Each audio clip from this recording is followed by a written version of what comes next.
ನಮಸ್ಕಾರ, ನಾನು doctor Jeevanti, consultant safe IVF centre Shivamogga. ಈಗ ನಮ್ಮ ಹತ್ರ ಸುಮಾರು ಜನ ಪೇಷಂಟ್ಸ್ ಬರ್ತಾರೆ. ಕೆಲವೊಬ್ರು ಬರ್ತಾರೆ ಮದುವೆ ಆಗಿ ಜಸ್ಟ್ ಇನ್ನು 3 months ಆಗಿರುತ್ತೆ. ಸರ್ ಮೇಡಮ್ ಮಕ್ಕಳಾಗ್ತಿಲ್ಲ, ನಮಗೆ ಬೇಗ ಮಕ್ಕಳು ಮಾಡ್ಕೊಡಿ ಅಂತ. ಇನ್ ಕೆಲವರು ಬರ್ತಾರೆ ಮದುವೆ ಆಗಿ 10-15 ವರ್ಷ ಆಗಿರುತ್ತೆ. ಅವರ ಬ್ಲಡ್ ಟೆಸ್ಟ್ ಅಲ್ಲಿ ಒಂದು ಫಾರ್ ಎಕ್ಸಾಂಪಲ್ ಈಗ AMH ಅಂತ ನಾವು ಹಿಂದಿನ ವಿಡಿಯೋಗಳಲ್ಲಿ ಹೇಳಿದ್ವಿ, ಆಂಟಿ ಮುಲೇರಿಯನ್ ಹಾರ್ಮೋನ್, ಅದು 0.8 ಅಥವಾ 0.002 ಈ ತರ ಇರುತ್ತೆ. ಲೆಸ್ ದೆನ್ 0.02 ಅಂತ ಕೊಟ್ಟಿರ್ತಾರೆ.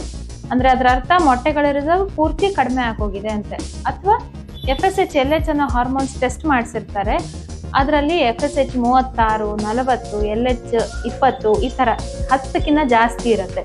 ಸೊ ಈ ತರ ಆಗಿರುತ್ತೆ. ಅಥವಾ ಸ್ಕ್ಯಾನ್ ನಲ್ಲಿ ಮುಂಚೆನೆ ಕೊಟ್ಟಿರ್ತಾರೆ uterus less than normal size ಅಂತ, ಆದ್ರೂ ಕೂಡ ಅವರು ನಾರ್ಮಲ್ ಇದೆ ಅಂತ ಅನ್ಕೊಂಡು ಎಲ್ಲೂ ತೋರಿಸಿರೋದಿಲ್ಲ.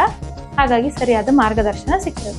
ಸೊ ಯಾವಾಗ ತೋರಿಸ್ಬೇಕು, ವೆನ್ ಟು ಕನ್ಸಲ್ಟ್, ಇನ್ಫರ್ಟಿಲಿಟಿಗೆ, ಈ ಬಂಜೆತನಕ್ಕೆ, ಮಕ್ಕಳಾಗಿರೋದಕ್ಕೆ ಯಾವಾಗ ಕನ್ಸಲ್ಟ್ ಮಾಡಬೇಕು ಅಂತಂದ್ರೆ ಸಿಂಪಲ್ ಆಗಿ ನಮ್ಮ ಟೆಕ್ಸ್ಟ್ ಬುಕ್ ಡೆಫಿನಿಷನ್ ಪ್ರಕಾರ ಮಕ್ಕಳಾಗ್ಲಿಲ್ಲ, ಇನ್ಫರ್ಟಿಲಿಟಿ ಅಂತ ಹೇಳೋದಕ್ಕೆ ಏನು ಅಂತಂದ್ರೆ ಕರೆಕ್ಟ್ ಡೆಫಿನಿಷನ್ ಹೇಳೋದಾದ್ರೆ, ಈಗ ಮದುವೆ ಆಗಿ 1 ವರ್ಷ ರೆಗ್ಯುಲರ್ ಆಗಿ ಗಂಡ ಹೆಂಡತಿ ಸೇರ್ತಾ ಇದ್ರೆ, ಹಾಗಾಗಿಯೂ ಕೂಡ ಮಕ್ಕಳಾಗಿಲ್ಲ ಅಂತಂದ್ರೆ ಅವಾಗ ಅವ್ರಿಗೆ ತಪಾಸಣೆ ಮಾಡಬೇಕು ಅಂತ.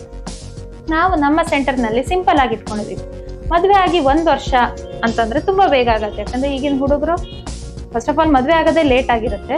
ಪ್ಲಸ್ ಅಡ್ಜಸ್ಟ್ಮೆಂಟ್ ಆಗೋದಕ್ಕೆ ಅವರ ತಾಯಿ ಮನೆಯಿಂದ ಗಂಡನ ಮನೆಗೆ ಹೋದಾಗ ಎಲ್ಲ ಪರಿಸರ ವೇರಿಯೇಷನ್ಸ್ ಇರುತ್ತೆ, ಸುಮಾರು ಫ್ಯಾಕ್ಟರ್ಸ್ ಇರುತ್ತೆ, ಸೈಕಲಾಜಿಕಲ್ ಫ್ಯಾಕ್ಟರ್ಸ್, ಸೋಷಿಯಲ್ ಫ್ಯಾಕ್ಟರ್ಸ್ ಎಲ್ಲ ಇರುತ್ತೆ. ಸೊ ಹಾಗಾಗಿ ಮದುವೆ ಆದ ಫಸ್ಟ್ 3 years ಆ ಕಪಲ್ನ ಫ್ರೀ ಆಗಿ ಬಿಟ್ಬಿಡಿ ಅಂತ ಹೇಳ್ತೀವಿ.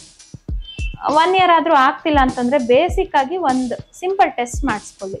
ಏನು ಅಂತಂದ್ರೆ ಅದು ಆ ಹೆಣ್ಮಗಳ ಒಂದು ಸ್ಕ್ಯಾನ್, 3D ಅಲ್ಟ್ರಾಸೌಂಡ್, ಗಂಡನ ವೀರ್ಯಾಣು ಪರೀಕ್ಷೆ, ಇದ್ರ ಜೊತೆಗೆ ಅವರಿಬ್ಬರ ದಂಪತಿಯ ಬ್ಲಡ್ ಟೆಸ್ಟ್. ಏನಪ್ಪಾ ಅಂತಂದ್ರೆ ಒಂದು ಶುಗರ್, ಇನ್ನೊಂದು ಥೈರಾಯ್ಡ್.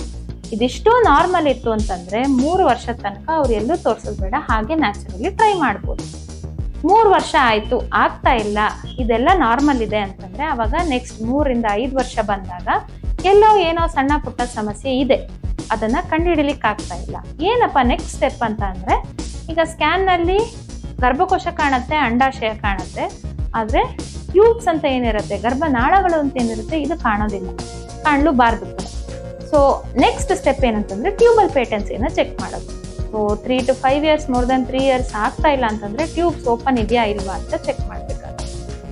5 ವರ್ಷ ಆದ್ರೂ ಆಗ್ತಾ ಇಲ್ಲ ಮಕ್ಕಳು, ಎಲ್ಲ ನಾರ್ಮಲ್ ಇದೆ, ಸ್ಕ್ಯಾನ್ ನಾರ್ಮಲ್ ಇದೆ, ಬ್ಲಡ್ ಟೆಸ್ಟ್ ನಾರ್ಮಲ್ ಇದೆ, ವೀರ್ಯಾಣು ಟ್ಯೂಬ್ಸ್ ಓಪನ್ ಇದೆ ಅಂದ್ರೂ ಆಗ್ತಿಲ್ಲ ಅಂದ್ರೆ ಖಂಡಿತ ಅಲ್ಲೇನೋ ಸಮಸ್ಯೆ ಇರುತ್ತೆ, ಯಾವುದು ನಾವು ಕಂಡುಹಿಡಿತಾ ಇಲ್ಲ ಅಂತ ಅರ್ಥ. ಸೊ ಮೋರ್ ದನ್ 5 years ಆಗ್ತಾ ಇಲ್ಲ ಅಂತಂದ್ರೆ ಅವಾಗ ಥರೋವಾಗಿ ಅವರು ಟ್ಯೂಬ್ಸ್ ಎಲ್ಲ ಚೆಕ್ ಮಾಡಿ. ಟ್ಯೂಬ್ಸ್ ಚೆಕ್ ಮಾಡ್ಲಿಕ್ಕೆ ಹಲವಾರು ಟೆಸ್ಟ್ಗಳಿದಾವೆ, ನಾವು ಹಿಂದಿನ ವಿಡಿಯೋಗಳಲ್ಲಿ ಹೇಳಿದ್ದೀವಿ. ಒಂದು HSG ಅಂತ ಮಾಡ್ತಾರೆ, ಹಿಸ್ಟೋಸ್ಕೋಪಿ ಗೈಡೆಡ್ ನೋಡ್ಬೋದು, ಇಲ್ಲ ಲ್ಯಾಪ್ರೋಸ್ಕೋಪಿ. ಈಗ ಮೋರ್ ದನ್ 5 years ಆಗಿತ್ತು ಆಗ್ತಿಲ್ಲ ಅಂತಂದ್ರೆ ಡೈರೆಕ್ಟ್ಲಿ ಲ್ಯಾಪ್ರೋಸ್ಕೋಪಿಗೆ ಹೋಗಿ ಟ್ಯೂಬ್ಸ್ ಚೆಕ್ ಮಾಡಿ ಎಲ್ಲ ಏನಿದೆ ಅಂತ ರಿಯಲ್ ಟೈಮಲ್ಲಿ ನೋಡಿ ಫರ್ದರ್ ಡಿಸಿಷನ್ ತಗೊಳ್ಳೋದು ಒಳ್ಳೇದು. ಸೊ ಇದಿಷ್ಟು when to consult your doctor ಅನ್ನೋದಕ್ಕೆ ಕಿರು ಮಾಹಿತಿ.